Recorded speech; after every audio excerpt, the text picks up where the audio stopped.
Welcome to the Leadership Drop Podcast. In each episode, Pastor Jackie, along with selected guests from time to time, aim to drop some leadership insights that are designed to help you thrive, whether you're leading a church, a business, a team, a family, or simply yourself. So lean in, listen, laugh, and learn as we drop some leadership truth, and watch out for that leadership mic drop moment. Let's go.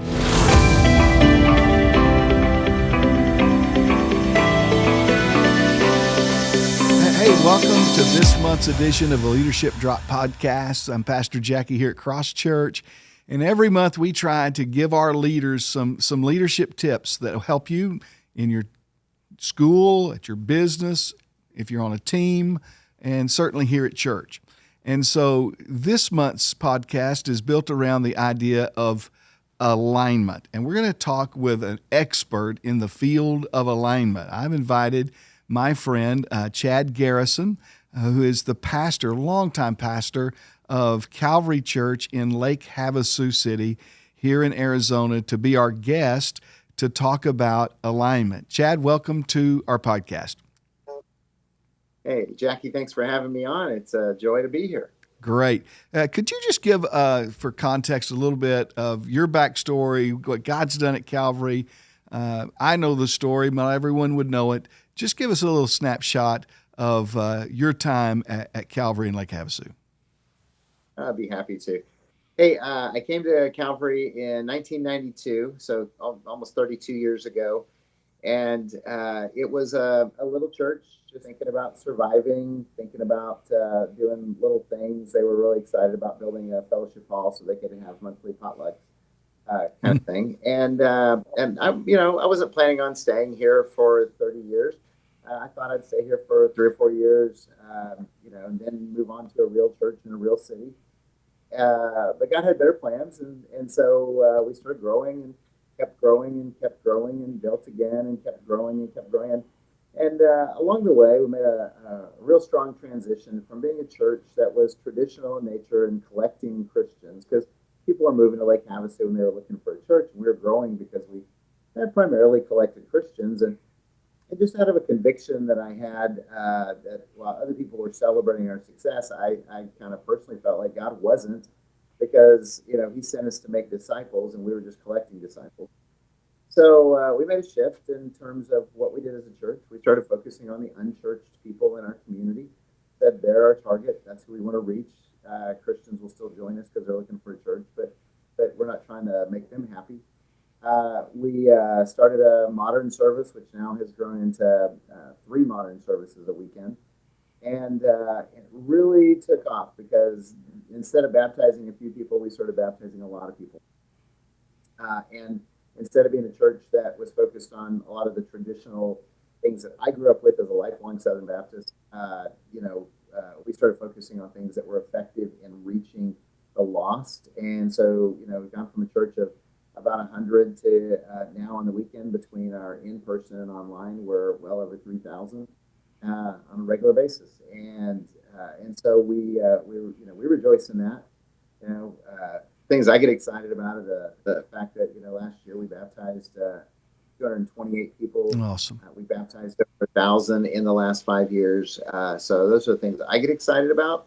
And so I like other pastors to get excited about the life-changing opportunities that God has given them. That's great, man. Great story. I'm privileged to be your friend. I know you guys were highlighted in Outreach magazine as one of the top 100 fastest growing churches in America, right there in Lake Havasu City. And so some time ago, about 11 years ago, I moved to the Valley for the second time. And our church was kind of like your church was years ago when you came there. It was a couple hundred people, not extremely large. But we had some mutual friends that decided that we should be friends. And I think what they actually decided was I needed help and I needed somebody to coach me who was much older than me. And so they... Yeah, I think it really had to do with the fact that we both like to golf. Yes, and we've golfed all over the place, man. We go to the Southern Baptist Convention every year to attend meetings, right, and also to find a nice golf course. And I think we're about head to head, about even in terms of wins and losses there. I think I have a little advantage on out-of-state courses, and you have a decided advantage on in-state courses, but that's your local knowledge showing up, I think. But anyways, it was actually this conversation, we're talking about alignment, actually started on a golf course. We were playing golf, I think maybe for the very first time. You were in town, and we were at the Wigwam, which is just south of our church here, on the Gold Course. I remember this really vividly, Chad. We were at the Wigwam on the Gold Course. I hadn't played golf with you before. They said you were a good golfer, and we were on the second hole, I think. I think it was the second hole. And we were in the fairway, and I asked you the question as you were pulling out a 6-iron out of your bag to hit your second shot. Now, I was wondering from 140 yards out why you were pulling out a 6-iron, because it seemed like too much club to me. But but I asked you this question. I said, when did your church really start growing? And Chad, without missing a beat, pulling a 6-iron out of your golf bag, you said, when we got alignment. Talk to us about what that meant in that season where you guys were not aligned, and how you got aligned, and how important that was. No, I think alignment is absolutely essential if you really want to have sustained growth, sustained health. Because alignment is really just everybody pulling together for the same goal, for the mission of Christ in the case of a church. In a business, it might be another goal, but it's still pulling together in the same direction. Everybody trying to really live the same values out on a daily basis. And this really came to light for us when we were making the shift that I just shared about a minute ago, because we changed everything. Now we changed it for the purpose of the mission of Christ. We wanted to reach the lost. We wanted to have a church where people would bring their unchurched friends to. And there was a segment of our church leadership and congregation that was not on board with that. Mm-hmm. And even as we were seeing more people saved than ever before, there were people grumbling and complaining, and finally left the church. About 15% of our church left overnight, and it was devastating. On one hand, I'd go to a service and everybody's celebrating, the crowd's coming, and next thing I'd go to a service and everybody's complaining about where did everybody go, and it was a painful time. And as those people left, and these were people who'd been friends, who'd helped me build Calvary to the church that it was. And I thought they were with me. I thought that we were on the same page. And what that conflict revealed was they were not aligned with the mission and vision of Calvary. Mm-hmm. Now, we'd talked about it. I just assumed that they were on board with it. And I was devastated that so many people walked out. And they walked out not really well. They were angry because I ruined their church. They were angry and accusative because we weren't doing things the way they thought we should be doing things. And so I worked really hard at redeeming, failed a lot that spring. But in the end, out of that, we decided we needed to create a system that promoted alignment for our church. And we started a class that now is called Lead. So if you want to ever be in a place of leadership at Calvary, you have to go through Lead. And what Lead is really just talking about who we are and why we do what we mm-hmm. do. And we're not going to put anybody in a position of leadership if they don't hear that, understand that, and sign a commitment card that they're going to live for that and promote that. Yeah. And so when we started doing that, at the beginning, we were trying to catch people up that were already part of the church, already in leadership. But now, if you're coming into the church and you want to, possibly step into leadership, that's a requirement. Before you get to lead anything, you get to go through our, mission and our values and how those all fit together to carry out the strategies that we have adopted for reaching our unchurched communities around us. And it's been amazing. It's cut down on conflict because everybody knows mm-hmm. the why. If you're not on board with the why, then don't sign the paper and don't hang around. But they sign it. They're enthusiastic. They go, yes, we love this. We're for this. And so we align from the leadership on down. And so, you can't really impact the community, I don't think, on a sustained basis unless your leadership is aligned as a church, and where you're going and why you're doing that. Yeah, we do. It's not called lead, but we do an introductory meeting with everybody who wants to, on ramp into our church. And literally, I spend the first 5 or 10 minutes trying to talk them out of joining our church, because if you want to do something here in our church, if you want to serve in some way in our church, then you need to know that we're not going to change. I liken it to the fact that sometimes people have come to our church over the past years, and they're like somebody went to work at Target, but they didn't want to wear a red shirt. It's like, no, we wear red shirts. That's our culture. That's who we are. That's what we do. And so being clear, I have a friend that says to be unclear is to be unkind. And I think that's what you're doing with fighting for alignment. Could you extrapolate a little bit on how, because watching these podcasts are business leaders in our church and friends around the U.S., could you extrapolate a little bit of how important you see alignment in non-profits and for-profits organizations? Yeah. And I sit on the board of several nonprofits, as well as have a number of friends in business. So I think the principles are exactly the same. Now, we define our mission biblically.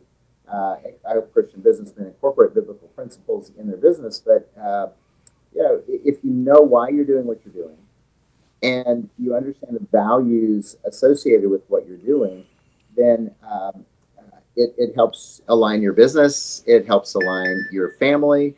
It helps align your time usage. It really does all those things for you, because you've already decided what the priorities are. And that's really what your mission and values do. They align your priorities. So, and here's the hardest thing about that. It doesn't matter whether it's a church or a business or a nonprofit. You can't import your values. Your values are an extension of you. And so when you think through this in terms of alignment and the kind of ministry you want to build, or business you want to build, or a nonprofit you want to lead, or a family, you have to really kind of do some soul searching. Like, what are my values? What are the things that are going to ooze out of me? Because you as an individual leader are going to create the culture around you. And that's not, if you try to import a value that is counter to your own personal values, it won't work. Yeah. One of the next podcast topics that we're going to deal with, and you guys tune back for it, is on culture and culture building and how important that is. I know when you told me that little word of advice on the golf course, I went back home and I said, man, these are areas that we're out of alignment on. We had a school that was competing with value. They just gobbled up all the oxygen in the room. Our ministry team would spend all day at staff meeting putting out fires on a side of the ministry that we didn't really have a lot of authority in at the time. And so I'm like, we got to fix that. And we rewrote all of our bylaws and constitution, fixed it. A lot of people didn't like how we fixed it, and they left, but that was okay. They stopped being oxygen thieves in our staff meetings, and we were able to work. It just freed up workspace, right? Because we were able to work on the things that actually grow the church instead of the things that aren't growing the church, but maybe they're negatively affecting the church because of reputation and gossip and all of that kind of stuff. So, man, I'm just a living testimony of how important that advice was, and to your topic, your statement on values. We instituted just 3 values. Long before we did mission statements, we said, these are our values. This is who we are. And that's part of alignment, as you're saying. What are some other things you mentioned? Go ahead. Oh, no, I just was going to say, when it comes to that, one of the things that I heard that really helped me kind of frame this is, imagine you're on a cruise ship, and, everybody who's aligned with you, who shares your mission and values, they're kind of like the staff of the cruise ship. They're the crew that's running everything. And then the people that are with you, but they haven't bought in, haven't signed on the dotted line or whatever, they're the passengers. And then you've got a few stowaways that are with you. They're not a danger. They're not a threat. They're just checking things out. But hopefully those are the guests that are in and slipping in and wanting to see, hey, what do you really like? What's Cross Church really like? What's Calvary really like? But the danger is the pirates. The pirates are the people who act like they're with you. Yep. They really want to take over the ship. And they don't share your mission. They don't share your values. But they try to look like they do. Yeah. So they can gain leadership, gain authority, and then steal what the ministry or the nonprofit or the business really is. Totally. And when I heard that, now when we run into somebody who we go, and we've had volunteer leaders, we've had them in the school and the church that were pirates. They wanted to hijack the mission of what we were doing. We had staff that were pirates that played along, spoke the words, but they didn't live out the values that that the rest of us are trying to live out, and it just stood out like a sore thumb. And we went, hey, you're not with us, you're a pirate. Yeah. And that changes it. That picture for me kind of brought it all into focus of going, hey, who's on the crew and who are the pirates? So that's the people. They're the targets, really. You got an actual name for those that are out of alignment. You're a pirate, and if they're not going to alignment, we use a little bit different analogy. We talk about how vision is created at the top, it's supported at the bottom, but it can be destroyed in the middle. And the people in the middle are people that just have enough influence, or nobody's going to destroy the vision or the alignment of the church that come and sit on the back row once a month. It's going to be from those that have some level of buy-in, at least appear to have buy-in, and now we're going to call them pirates. You mentioned earlier your class and that you use to maintain alignment. Is there anything else that helps you maintain to continue proper alignment? And let's realize this is just an ongoing deal. You're always going to have to fight for it, right? Like I have a lifetime, I got new tires on my truck. I got the lifetime alignment deal. Every time they go in, my truck goes in for an oil change, tires are getting rotated and aligned because it's always, we're going to always fight for that. And what are some ways that you guys outside of your class fight for it? How do you speak to it? Well, the class really is for our lay leadership and make sure that the people we're trusting to help us lead are aligned with us. For a staff, we go through the 5 dysfunctions of a team by Patrick Lencioni every other year because it kind of helps us keep a healthy working model of how we want to do team. Again, in staff meetings, we go through our mission and values on a regular basis. So they become the focus of devotions for a season as we talk through that. Or when with phrases, we go, hey, that's embodying that value. And then we teach them to the church regularly. So those things that are really key, the mission and the values, we just drip in most messages will have one of them. We'll refer to the mission, we'll refer to one of the values that illustrates a point. Just kind of going, hey, connect this to the dots about why. And we do that, on the macro level with the whole church and sermons, but we do that up close with staff in our staff meetings as well. We'll do it in deacon meetings. We'll do it with our executive council meetings. All the key leaders, we just kind of remind them, hey, this is part of who we are. Yeah. We tell stories a lot, and we also lean into those slogans because they're memorable. And I try to remind myself and our team that we're constantly preaching to a parade, right? Because there's a whole group of people coming this week that wasn't here last week or maybe wasn't here even here this past year that need to continually get the message about alignment. Hey, let's move the conversation on a little bit here. What are some mistakes that you've made as a leader when it comes to this or other areas? Just a little transparency. Areas you wish you had a mulligan in, and I know how much you love mulligans. So what are some areas that you like, man, I wish I'd done this earlier, I wish I hadn't done this at all? Yeah, I mean, the most obvious mistakes are kind of like the unaligned staff hires. You have hopes for somebody, and I'll just say this: I think it's harder to align staff than it is to align lay leaders, because lay leaders, they can walk away, go, I'm gonna go to the church down the road. I don't like this one. You pay someone to be there, and they're going to show up, but they may or may not be aligned with you, and you don't usually find that out until they've already had an opportunity to do some damage. So, biggest mistakes, unaligned staff hires. For me, it was not holding staff accountable at the real active level, especially in the early years. And there was just one time that I had two staff members, a school director and a children's minister, that were about to beat each other up in the parking lot. They were about to get into a fight, and I wasn't on campus at the time. I heard about it, and nowadays, if that happened, Jackie, I mean, both of them would be terminated on the spot. Yeah.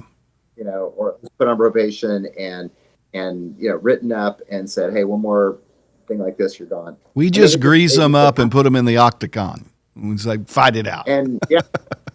So, but back then I was like trying to placate, and so we lived, as long as they were both on staff, we lived with that tension between these two that never resolved. I mean, they learned to pretend like they resolved it, but they really didn't. And that was on me. It was unnecessary tension, and so I've learned to step into accountability. That means that one of the things that churches are really bad at is calling out bad behavior of leaders. If a leader is doing something that doesn't align with the value, the way you treat people, or just not being transparent, or whatever the case is, then I grew up in churches that tolerated that. I've tolerated that at times. I always love those excuses that churches make for people who act out in church. Oh, well, they meant well. Actually, what it looks like they meant was evil. And we excuse bad behavior. And so I've learned to address it and hold it accountable. I think one of the other mistakes, and this is probably not unique to me, but definitely one of my biggest, I'm really organic as a leader. And so for a long time, I resisted systems. I didn't like systems personally. I have them, they're just in my head and I can't describe them. But I didn't like systems for the church, and I handicapped the church and the growth that we have. And we're always now trying to retrofit and catch up with our systems, whether it's for life groups or for operations. And we just haven't done enough of that. And that was my fault. Yeah, that's good, man. Going to try to land the plane a little bit here. Let's talk personally in your life. How do you maintain balance between a growing church? I know you have denominational responsibilities, and in the denomination I'm a part of, how do you maintain balance between the growing church, denominational responsibilities, family, and your own self-life? Kind of how do you stay personally aligned? Okay, fair enough. Make sure that I get rest. My wife would disagree with this next statement, but I'm not a workaholic. She thinks I am, but I have my average hours per week, at least, inactive in the office or doing ministry is probably 45. So I don't work, I don't pull 60-hour weeks. I'm always thinking about ministry, and so even when I'm at home, I'm still got thoughts in my head, but I'm not in the office doing things. So getting rest, I play religiously. So it's golf once a week at least, and I try to do more often than that if I can. It's playing with my grandkids because they're important to me, and hanging out with friends and laughing a lot. So that's recreation for me. That's recreation. And then I had to build into, because I almost burned out or did burn out. I don't know whichever way you put it. After 10 years leading Calvary, the first 10 years, I didn't take time off. I was a workaholic. I didn't neglect my kids, but I neglected my own personal health. And out of that recovery, I developed a rhythm of prayer that works for me. And it involves, regular prayer time each day, extended prayer time each week, and then prayer retreats on a regular basis throughout the year. Longer ones in the summer, shorter ones in the other seasons, but where I can pull away for a day or a couple of days and just be alone with God. Again, those tools have helped me just to stay balanced. But I also have a cheat code built in. I like to play. So if I don't play, I don't function well at work. So I want to work so I can play, and I play while I'm working, and I work while I'm playing. I don't know where the lines are all the time, but I make sure that play is a big part of my life. I think that's great advice. And if there's other pastors watching this, I just want you guys to hear this. Here's a guy that pastors a church of 3,000 some odd people on the weekend that has time to play and permission to do so. And so I just say, man, make sure that there's margins in your life so that you can stay personally aligned, and then make sure that your church stays aligned to that thing, that vision, that mission that God's called you to be about. Chad, appreciate it, man. Look forward to playing golf with you soon. My golf season started now that quail hunting season has ended, so I go from shooting birds to trying to shoot a birdie, and I'm not good at either, but I enjoy it. Well, hey, Jack, for having me on. I appreciate it, and I need to play golf with you really soon before you have a chance to get back in your groove, so I have a better chance of beating. So, hey, continue the good work. Thanks for the opportunity. All right, thanks, and I hope you've enjoyed this episode of the Leadership Drop podcast.